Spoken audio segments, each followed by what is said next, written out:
স্বাগত ডিবিসি সংবাদে আপনাদের সাথে আছে রেদওয়ান আহমেদ। ভোটের কথা বললেই অনেকে অসন্তুষ্ট হয় বলে মন্তব্য করেছেন বিএনপি মহাসচিব মির্জা ফখরুল ইসলাম আলমগীর। তিনি বলেন, সঠিক জনপ্রতিনিধি যাতে বাছাই হয় এজন্যই নির্বাচন চায় বিএনপি। ৬ বছর পর পঞ্চগড়ে অনুষ্ঠিত বিএনপির জনসভায় এসব কথা বলেন মির্জা ফখরুল ইসলাম আলমগীর।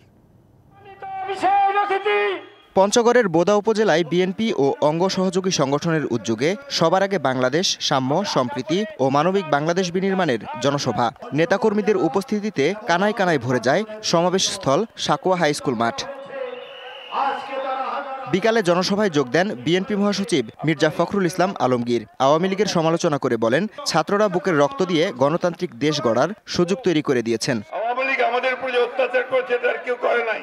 নির্বাচন প্রসঙ্গে ফখরুল বলেন, ভোটের মাধ্যমে সঠিক লোক নির্বাচন করতে হবে, যারা সংসদে গিয়ে সবার জন্য সংস্কার করতে পারবে। লোকজন একটু অসন্তুষ্ট হচ্ছে, খালি ভোটে চাচ্ছেন, হ্যাঁ মানে ভোট চাচ্ছি এই জন্য যে আমরা ভোটটা দিতে পারলে আমরা আমাদের সঠিক লোক নির্বাচন করতে পারবো, সেই লোক পার্লামেন্টে গিয়ে আমাদের জন্য ভালো কাজ করবে, দেশটাকে ভালোভাবে সঠিকভাবে সাজায় দিবে। দেশের বিরুদ্ধে ষড়যন্ত্র রুখতে দলের নেতাকর্মী সহ সবাইকে এক হয়ে কাজ করার আহ্বান জানান বিএনপি মহাসচিব। আমাদেরকে স্বপ্ন দেখতে হবে। 50-53 বছর হয়ে গেছে ভাই স্বাধীনতার। কাউ আছে কি ওই 71 সাল ভুলে যাবে।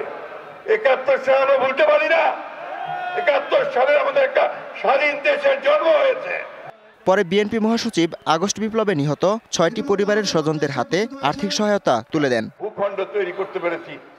DBC news desk. নির্বাচনে কোন দল আসার সুযোগ পাবে আর কোন দল সুযোগ পাবে না তা নির্ধারণ করবে নির্বাচন কমিশন। একথা জানিয়েছেন নির্বাচন ব্যবস্থা সংস্কার কমিশনের প্রধান ডক্টর বদিউল আলম মজুমদার।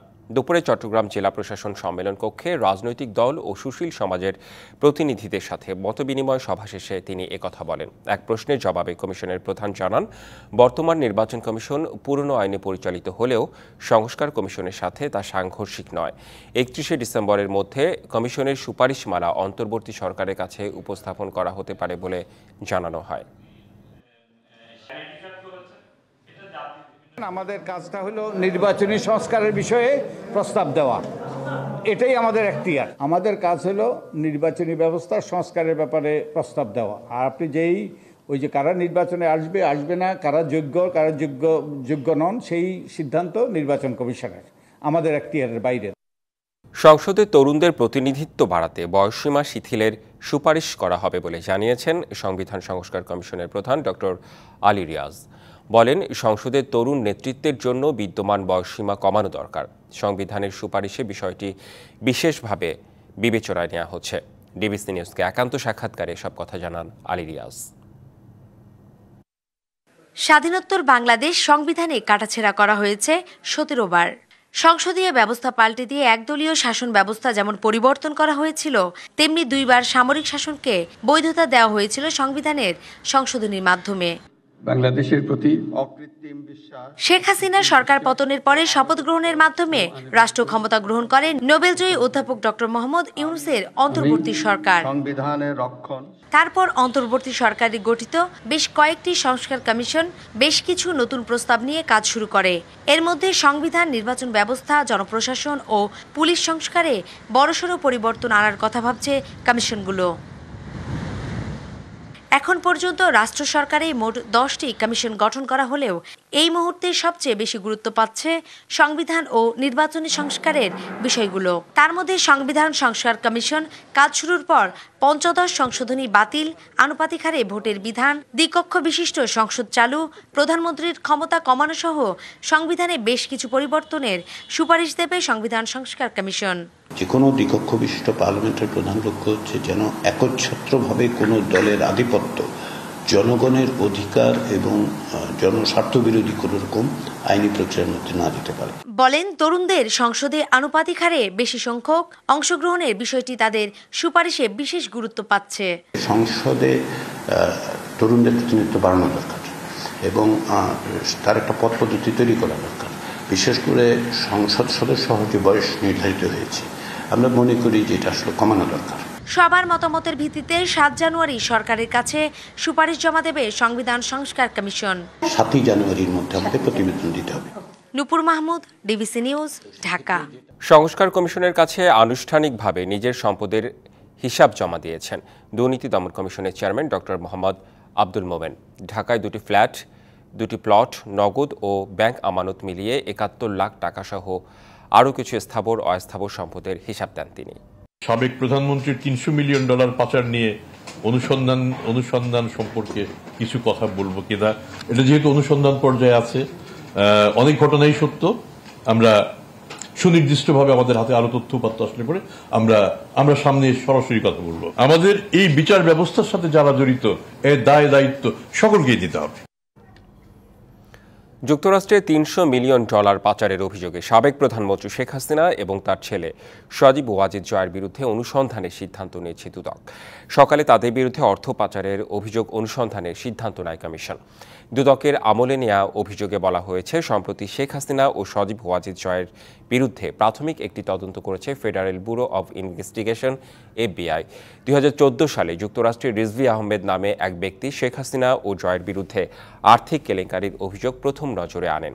জয়ের নামে থাকা হংকং ক্যামন্স আইল্যান্ডের বিভিন্ন ব্যাংক অ্যাকাউন্ট থেকে স্থানীয় মানি এক্সচেঞ্জের মাধ্যমে যুক্তরাষ্ট্র ও লন্ডনে বিভিন্ন ব্যাংকে টাকা পাঠানোর তথ্য উঠে এসেছে।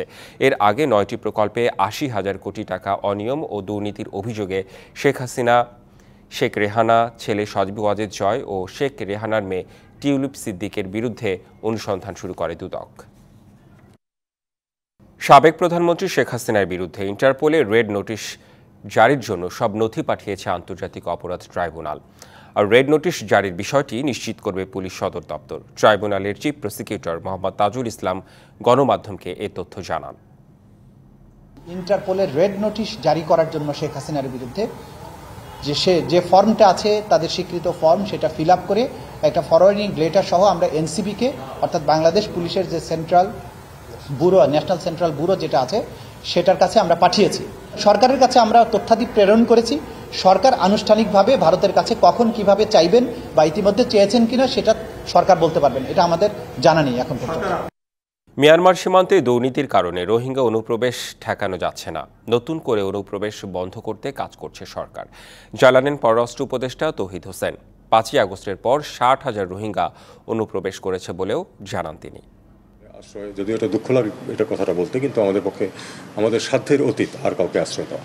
গত সেপ্টেম্বরে আর কোনো নতুন রোহিঙ্গা বাংলাদেশে অনুপ্রবেশের সুযোগ পাবে না বলে হুঁশিয়ারি দিয়েছিলেন পররাষ্ট্র উপদেষ্টা।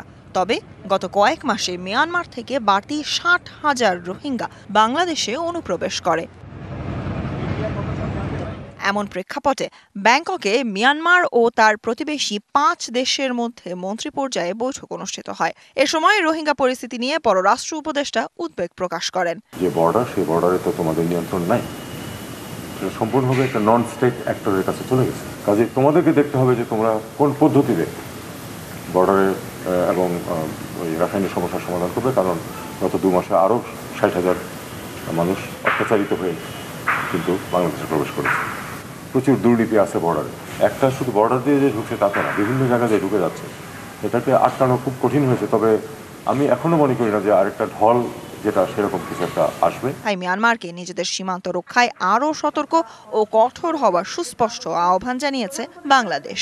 এই মানুষগুলোর সামনে যদি আপনারা কোনো আশা দেখাতে না পারেন, যদি at the end of the tunnel কোনো আলো দেখা না যায়, তাহলে তারা কিন্তু ডেসপারেট হবে এবং ডেসপারেট মানুষ কিন্তু ডেসপারেট কার্যকলাপ করবে। অপরাধীরা আছে দুই পক্ষেরই, বর্ডারের এপারে ওপারে, প্লাস রোহিঙ্গা ক্যাম্পে অপরাধীরা আছে এবং তারা প্রচুর পয়সা কামাই করছে অপরাধের মাধ্যমে। কাজে আপনাদেরকে এই সমস্যার সমাধান না করলে এটা আপনারা যে শান্তির জন্য চেষ্টা করছেন সেটা হবে না। রোহিঙ্গাদের অধিকার ও নিরাপত্তা ইস্যুতে আসিয়ান দেশগুলোর সহায়তা চান পররাষ্ট্র উপদেষ্টা। নিরাপত্তার সাথে ফেরত যাওয়ার পরিবেশ সৃষ্টি করতে হবে। Sultana Swarna, DBC news, Dhaka. স্বপ্ন ছিল পড়াশোনা শেষে প্রতিষ্ঠিত হবেন, প্রবাসে থাকা বাবাকে ফিরিয়ে আনবেন বাড়িতে, হাল ধরবেন পরিবারের। কিন্তু সেই স্বপ্ন অধরাই থেকে গেল সিরাজগঞ্জের এনায়েতপুরে বৈষম্য বিরোধী ছাত্র আন্দোলনে নিহত কলেজ ছাত্র শিহাবের। সন্তানকে হারিয়ে দিশেহারা পরিবার। সিরাজগঞ্জের বেলকুচি উপজেলার মাধবপুর গ্রামের শফিউদ্দিন শাহানা দম্পতির বড় সন্তান শিহাব আহমেদ। গত 4 আগস্ট এনায়েতপুরে বৈষম্য বিরোধী ছাত্র আন্দোলনে নিহত হন তিনি। সন্তান শোকে বাকরুদ্ধ মা, মানসিকভাবে বিপর্যস্ত বাবা প্রবাসী শফিউদ্দিনও। শিহাবের স্বপ্ন ছিল স্বাবলম্বী হয়ে বাবার পাশে দাঁড়াবার, হাল ধরবেন সংসারের, কিন্তু সে স্বপ্ন অনেকটাই ফিকে হয়ে গেল। বেটারও কষ্ট করে লেখাপড়া করে, বেটার যে বড় স্বপ্ন ছিল, বড় সম্পদ, বড় ছেলে সন্তানই মানে বড় সম্পদ, সেই সম্পদই আমরা ছাড়িয়ে গেছি। শিহাবের যমজ দুই সহোদর বড় হয়ে গড়তে চান ভাইয়ের স্বপ্নে দেখা নতুন এক বাংলাদেশের। ভাইয়ার স্বপ্ন আমাদেরকে বলতো, তোমরা পড়াশোনা করে আমার থেকেও মানে বড় একটা ইয়ে হতে পারো, আমার জানি সম্মান, মা বাবার সম্মান যাতে উচ্চমাত্রায় হয়, তার জন্য তোমরা চেষ্টা করবা। আমার ভাই ছিল হলো খুবই সরল সরল, ছোটবেলা থেকে দেখতাম যে সে হলো ওই মানুষের কল্যাণে সে সাহায্য করতো। স্বজনদের দাবি, শিহাবের স্বপ্ন পূরণে এগিয়ে আসুক অন্তর্বর্তী সরকার, চান হত্যাকাণ্ডের ন্যায় বিচার। সরকার যেন অতি তাড়াতাড়ি এই শিহাবের আম্মা এবং ওর দুইটা ভাই আছে এদের চলার জন্য এবং চাকরি বাকরি জানি পায়। এদিকে নিহত ও আহতদের তালিকা চূড়ান্ত করে সহায়তা প্রদানের আশ্বাস দিয়েছে প্রশাসন। জুলাই আগস্ট ছাত্র জনতার আন্দোলনের যে একটা ফাউন্ডেশন গঠন করা হয়েছে, সেখান থেকে সরকারিভাবে সকল নিহত পরিবারকে অনুদান প্রদান করা হবে সরকারিভাবে, এটা সিদ্ধান্ত গ্রহণ করেছেন সরকার।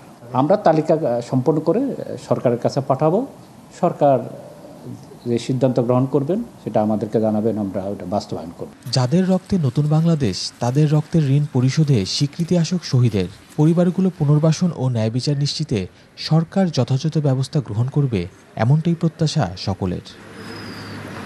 খালিদ হৃদয়, ডিবিসি নিউজ, সিরাজগঞ্জ। আওয়ামী লীগের নিবন্ধন বাতিল সহ 3 দফা দাবি আদায়ে সরকারকে 7 দিনের আলটিমেটাম দিয়েছে ইনকিলাব মঞ্চ। এর মধ্যে দৃশ্যমান কোনো পদক্ষেপ নেওয়া না হলে 29 ডিসেম্বর সচিবালয় ঘেরাও করে অবস্থান কর্মসূচির হুঁশিয়ারি দেওয়া হয়েছে। জুলাই আন্দোলনকারীদের নিরাপত্তা সহ 3 দফা দাবিতে রবিবার দুপুর 12:30টায় শাহবাগের জাতীয় জাদুঘরের সামনে থেকে ইনকিলাব মঞ্চের নেতাকর্মীরা মিছিল নিয়ে রাষ্ট্রীয় অতিথি ভবন যমুনার দিকে যাত্রা করেন। মৎস্য ভবন হয়ে কাকরাইল মসজিদ মোড়ে এসে আইনশৃঙ্খলা রক্ষাকারী বাহিনীর বাধার মুখে পড়ে মিছিল। সেখানেই অবস্থান নিয়ে স্লোগান দিতে থাকেন মঞ্চের নেতাকর্মীরা। তাদের দাবি তুলে ধরে প্রধান উপদেষ্টা ডক্টর মোহাম্মদ ইউনূসের প্রতিনিধির কাছে দাবি দেওয়ার কাগজ তুলে দেন। যেই জুলাই সৈনিকরা এখনো বিদ্যমান বেঁচে আছে, তারা ক্যাম্পাসে ফিরতে পারছে না, তারা নির্বিঘ্নে বাসা বাড়িতে ফিরতে পারছে না। অনেককে হত্যার উদ্দেশ্যে হামলা করেছে এবং অনেককে ফোনে মেসেজে হত্যার জন্য হুমকিও দিয়েছে। আমরা কোনোভাবেই নিরাপত্তা পাচ্ছি না এবং পুলিশ বাহিনী এখনো সংগঠিত নয়।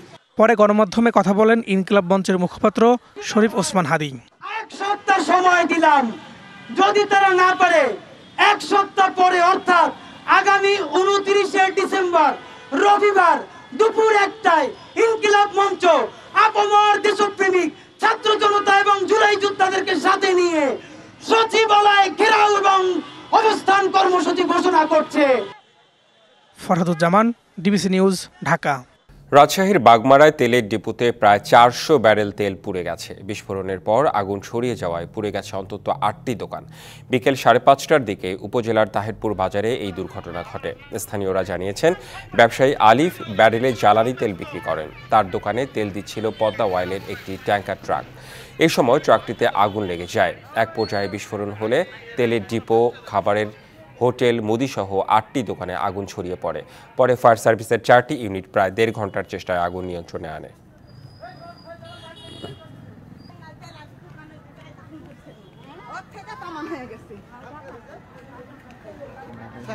দুর্নীতি ও ক্ষমতার অপব্যবহার করে হাজার কোটি টাকার মতো সম্পদ বানানোর অভিযোগ উঠেছে সাবেক স্বাস্থ্যমন্ত্রী জাহিদ মালিকের বিরুদ্ধে।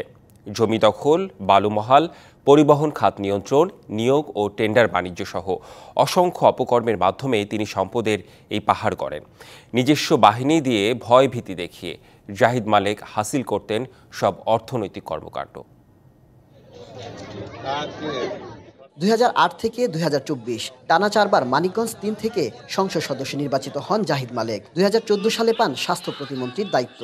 এরপর 2019-এ স্বাস্থ্যমন্ত্রীর দায়িত্ব পেয়ে মানিকগঞ্জে একক আধিপত্য গড়ে তোলেন তিনি।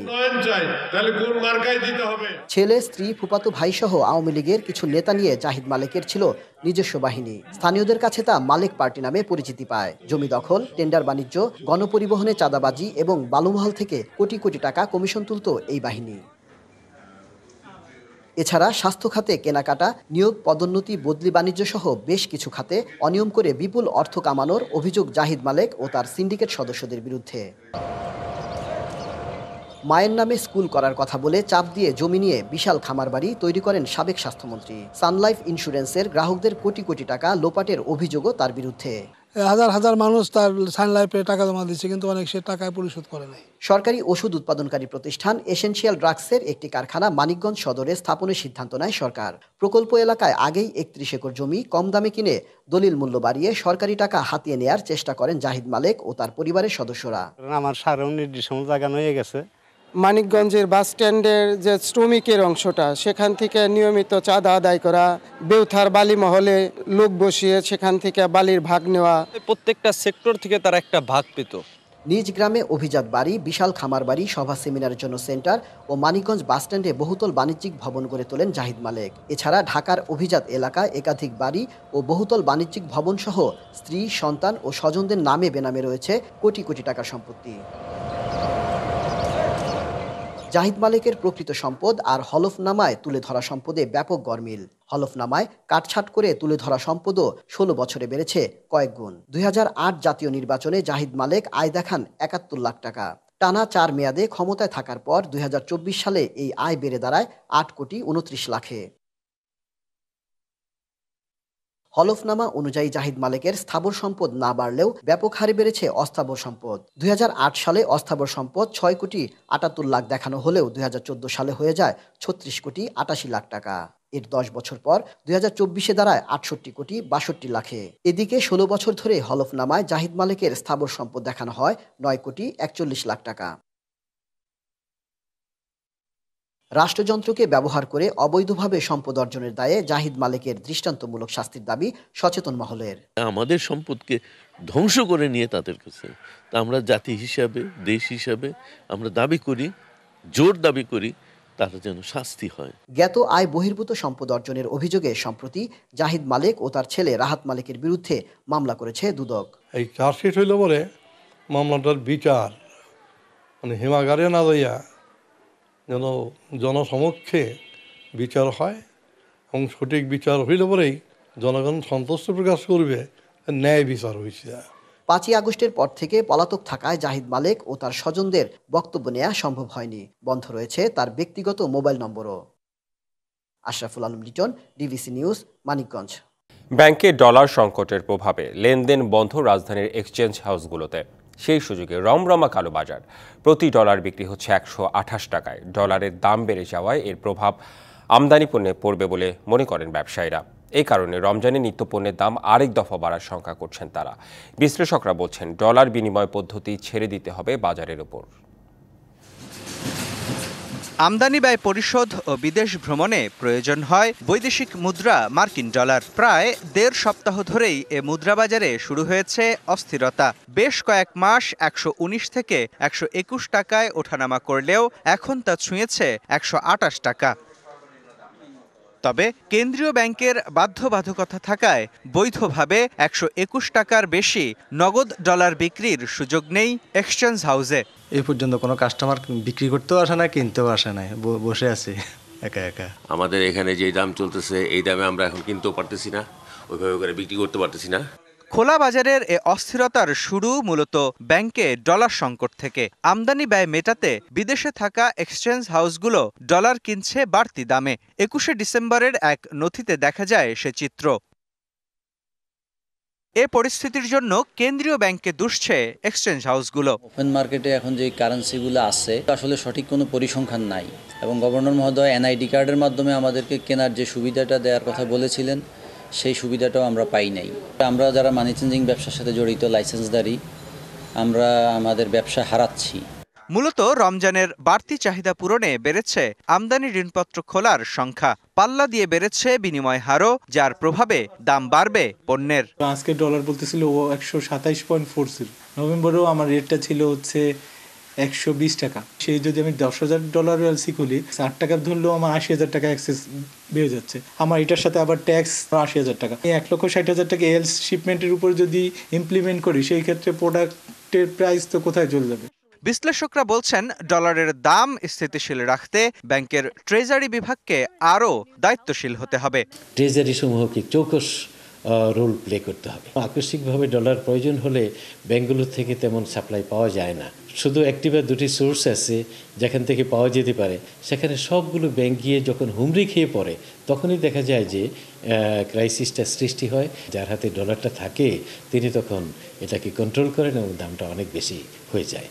ডলারের দামের অস্থিরতা কমাতে যত দ্রুত সম্ভব এর বিনিময় হার বাজারের উপর ছেড়ে দেওয়ার বিকল্প নেই বলেও মনে করেন এই বিশ্লেষক। মনে হয় এটা বাজারের উপরে ছেড়ে দেওয়াটাই ভালো। মুস্তফা মাহবুব, ডিবিসি নিউজ, ঢাকা। চট্টগ্রামে ইস্পাহানী পাবলিক স্কুল অ্যান্ড কলেজের নতুন অডিটোরিয়াম, দ্বিতীয় আইসিটি ল্যাব ও সংস্কার করা লাইব্রেরির উদ্বোধন করা হয়েছে। সকালে স্কুল পরিচালনা পর্ষদের সভাপতি ও ইস্পাহানী লিমিটেডের চেয়ারম্যান মির্জা সালমান এর উদ্বোধন করেন। অনুষ্ঠানে শিক্ষার্থীদের পরিবেশনায় সাংস্কৃতিক অনুষ্ঠান ও মাঠে রোভার স্কাউটের তত্ত্বাবধানে তাঁবুবাস করা হয়। এ সময় উপস্থিত ছিলেন মির্জা সালমান ইস্পাহানীর স্ত্রী শেরিন ইস্পাহানী, মির্জা আহমেদ ইস্পাহানী ও সানাম ইস্পাহানী, প্রতিষ্ঠানের ব্যবস্থাপনা পরিচালক মির্জা শাকিল ইস্পাহানী।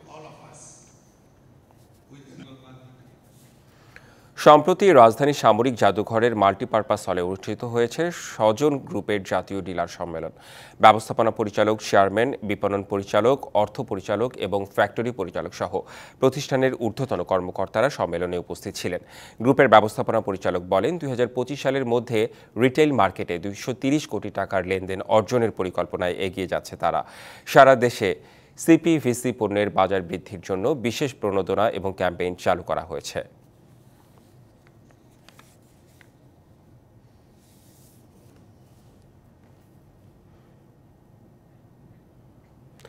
প্রাণ আরএফএল প্রথমবার সাস্টেইনেবিলিটি রিপোর্ট বা টেকসই প্রতিবেদন প্রকাশ করেছে। প্রতিবেদনটিতে সবার জন্য টেকসই ভবিষ্যৎ ও বর্তমানের কল্যাণ বৃদ্ধিতে গ্রুপের প্রতিশ্রুতির প্রতিফলন ঘটেছে।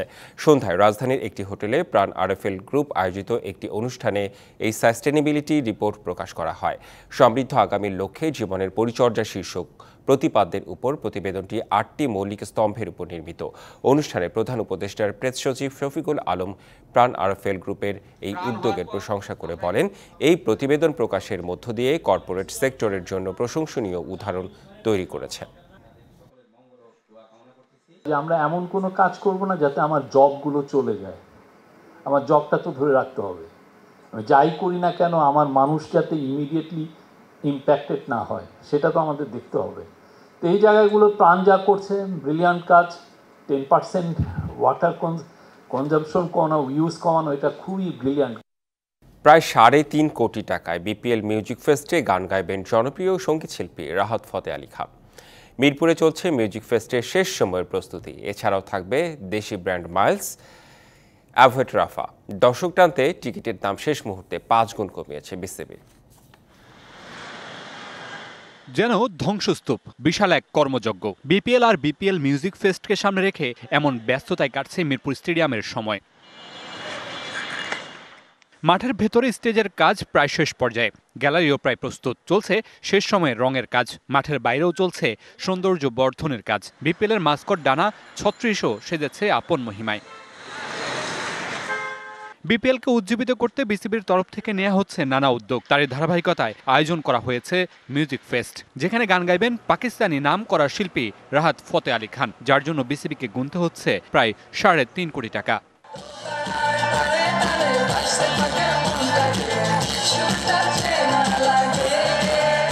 এছাড়াও মিউজিক ফেস্টে গান গাইবে বাংলাদেশি ব্যান্ড মাইলস ও অ্যাভয়েড রাফা। এছাড়াও গাইবেন র্যাপার হান্নান, জেফার, মুজা ও সঞ্জয়। মিউজিক ফেস্টে দর্শক টানতে 5 গুণ কমানো হয়েছে টিকিটের মূল্য। সর্বনিম্ন 500 টাকায় টিকিট পাচ্ছেন দর্শকরা, আর সর্বোচ্চ টিকিটের দাম 8000 টাকা। এসো দেশ বদলাই, পৃথিবী বদলাই স্লোগানে বিপিএল এর সাথে আছে তারুণ্যের উৎসব 2025। ঢাকার পর সিলেট ও চট্টগ্রামে হবে মিউজিক ফেস্ট। 3 ভেন্যুতে প্রথমবারের মতো হবে trophy tour. Mamunur Rashid, DBC news, Dhaka. সংবাদে এই ছিল এখনকার মতো। ডিবিসি নিউজের সংবাদগুলো পড়তে ভিজিট করুন dbcnews.tv আর ভিজিট করুন ডিবিসি নিউজের ফেসবুক পেজ এবং ইউটিউব চ্যানেল। সঙ্গেই থাকুন।